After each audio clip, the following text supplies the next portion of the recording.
Magandang umaga po sa ating lahat. Nais ko pong basahin ang 2 Corinthians chapter 12 verses 7 to 9. Or because of these surpassingly great revelations, therefore, in order to keep me from becoming conceited, I was given a thorn in my flesh, a messenger of Satan to torment me.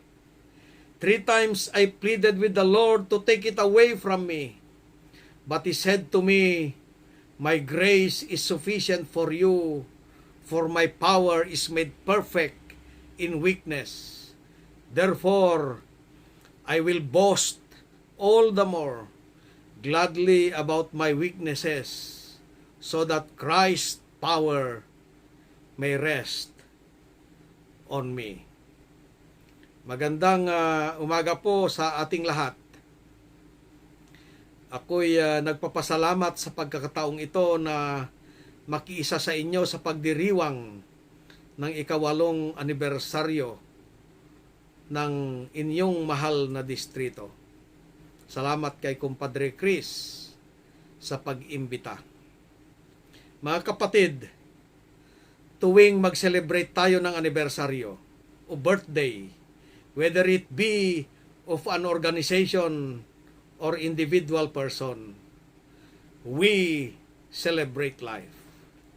We reflect on life's blessings, of life's journey in the future. And that is why in our simple celebration of birthdays, we offer our wishes for the celebrators. We wish them well as they continue in their life's journey. We do that also in celebrating the life of our church and the life of the districts as well. We may not be too fond of giving wishes to old people like those in their 80s or more, but we are so happy giving it to the young. We are excited about the life that are going to build, that they are going to build, and giving 1 or 2 pieces of advice seems an imperative whenever we gather to celebrate. I love the fact that as a district, you are still young at age, for we see in the young ones the passion in all that they do. Sila yung may panaginip, sila yung nangangarap, sila yung nagpupursigi. Pansinin natin, yung mga mahal nating matatanda, sila yung nagsasabi, "Anak ko yan, apo ko yan, nagawa yung church na yan noong panahon namin." Well, sila yung mga maraming accomplishment. Kaya ang kwento nila ay pagbabalik tanaw. Kaya mahalaga na walang makaligtaan sa pagbasa ng history. Dahil kung may nakaligtaan tayo, lagot tayo, magtatampo sila. Sila yung mga tunay na Metodista. Ang mga nakababata, sila yung nagsasabi, "Gusto kong maging doktor. Ang pangarap ko ay maging seaman. Gusto kong maging inhinyero. Gusto kong maging abogado." At kung medyo matino-tino, sila yung mga nagsasabi, "Gusto kong magdiakonesa at magpastor." You see, they are the ones charting a future that could be said about your district. Bagamat bata pa, ay wala pang gaanong accomplishment katulad ng mga matagal ng distrito. Pero punong-puno kayo ng pangarap, punong-puno kayo ng sigla at sigasig para sa kinabukasan, para sa ikalalago ng ating mga iglesia, para sa pagtupad ng mga mission nito. But sometimes it's hard to celebrate life. It is difficult to imagine a good life and a glimpse of bright future during times of crisis, when we are stuck in pandemic brought about by this COVID-19. How can you be thankful in times of famine or scarcity? How can you celebrate and be thankful in times of crisis? In times of pandemic like what we are experiencing right now. Take a look at what the pandemic has done for us. Sa mahigit ng 1 taon, marami ng buhay sa mundo ang nawala. It brought sorrows and pain in many families. It brought fear and anxiety to all people. Many businesses closed. Many people lost jobs. And look how this COVID has changed the normal ways of life.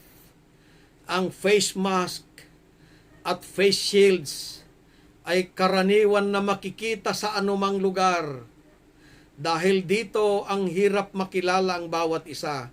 Kanina lang, may balita sa TV na nagkasakitan ang 2 tricycle driver dahil sa agawan sa parking. Noong dinala sila sa police station ay nagkaareglo din dahil magkumpadre pala sila. Pumila o hindi sila nagkamukhaan dahil sa face mask. Ang pumila at maghintay kung pumunta sa opisina o alinmang tanggapan, ang pagsakay o pagbiyahe ay pahirapan. Mahirap magkita-kita ang pamilya kahit sa panahon na may namatay. Na iba na ang mode of learning. Noon, ipinagbabawal sa eskwela ang cellphone. Ngayon, ang eskwela ay nasa loob na ng cellphone. Different now on how we do church. Online worship, devotion, pagsambahay. Noon, gusto nating punong-puno ang ating mga piyos sa ating mga iglesia. Ngayon, natatakot ng mapuno. Marami ang nabago sa atin sa loob lamang ng 1 taon dahil sa COVID-19. To say all of the above,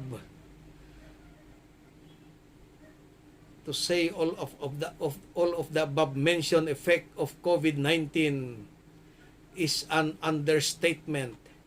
It is unprecedented. We are caught unprepared for this. It locked down our church buildings and restricted our church gatherings and activities. Until now, we can't even see each other's smiles as we celebrate your anniversary. Hindi ko man lang kayo makamayan, matikman ang masasarap ninyong handa. What is here to celebrate for? Ano ang narito ngayon na pagtuunan ng ating pansin at ipagbunyi? Ang grasya ng Diyos na sapat. We celebrate God's sufficient grace, adequate grace. Saint Paul is no stranger of difficulty or hardship in life. He described his crisis in life as thorn in his flesh. There are no exact theory as what the exact meaning of his thorn in the flesh. It may be recurring physical illness or whatsoever that somehow hinders his ministry. It is a condition that he does not want and would want Jesus to remove from him. Whatever it was, Paul's message is clear. Jesus is still in charge, even though the thorn was never removed. In verse 9 tells us what Paul learned from the experience. He believed Jesus was saying, "My grace is sufficient for you, for my power is made perfect in weakness." God sometimes does not remove all difficulties from our lives, even when we ask Him to. Like Paul, a painful problem can continue every day. At these times, we learn to receive what we have been given. We learn humility. We remember we are weak, and it is Jesus who is in charge and is powerful and mighty to work for His glory. Don't you see this grace of God which is available and sufficient for us in the midst of COVID-19? Don't you realize this truth in the fact that we can even take this moment to celebrate another year of existence? That God has guided our church, our district amidst COVID-19. Doon sa unang 2 buwan ng lockdown, we at NPAC were so anxious about the local churches and the church workers. We worried about our finances. Could the congregations be able to give workers salary? How can the church continue its ministries? As we went along, God has manifested His grace to all of us.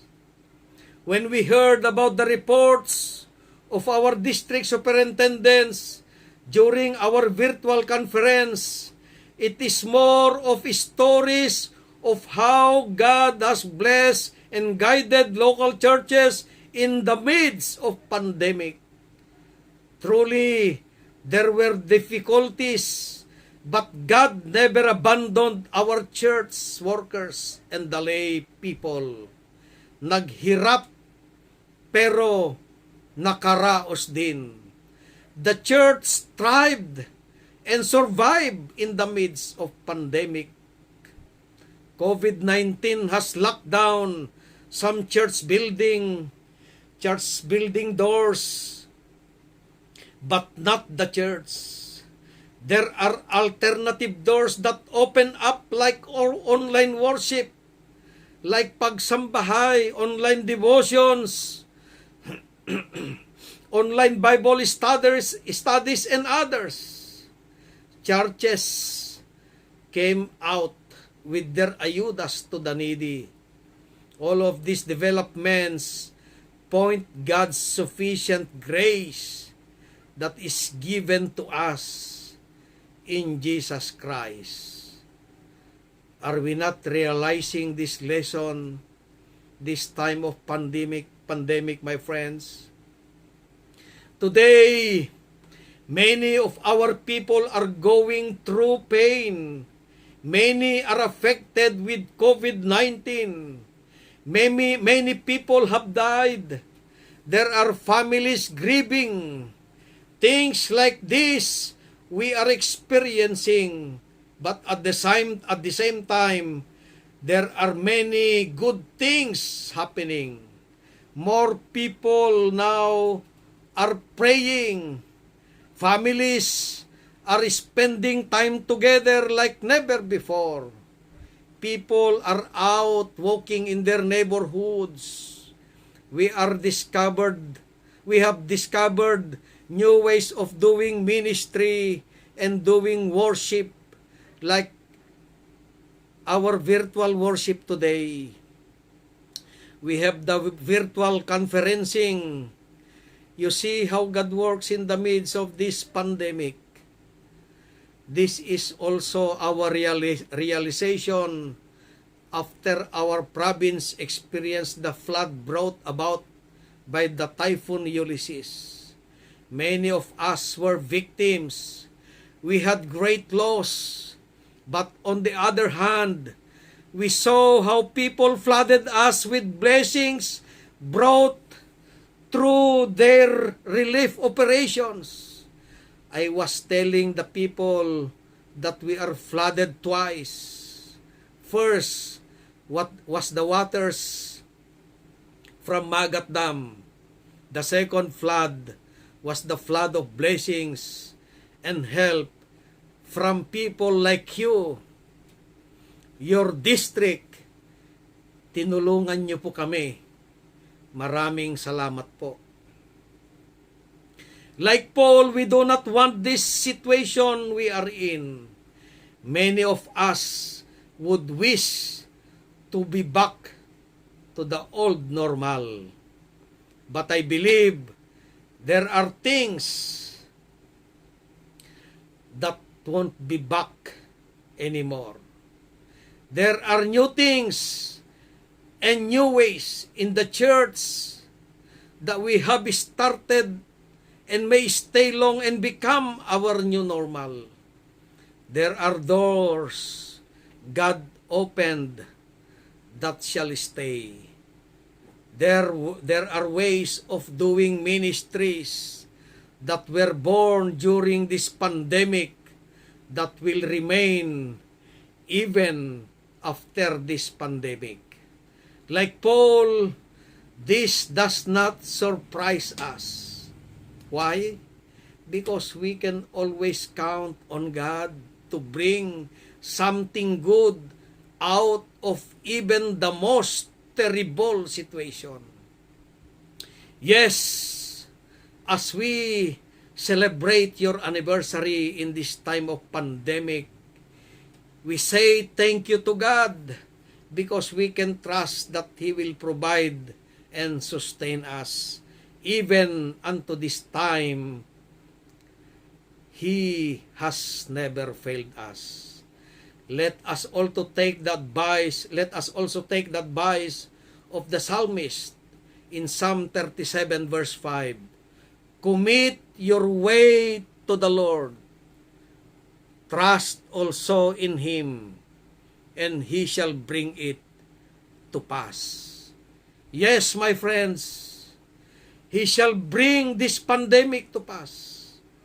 God bless your district. God bless our local churches. God bless the United Methodist Church. Mabuhay tayong lahat. Amen and amen.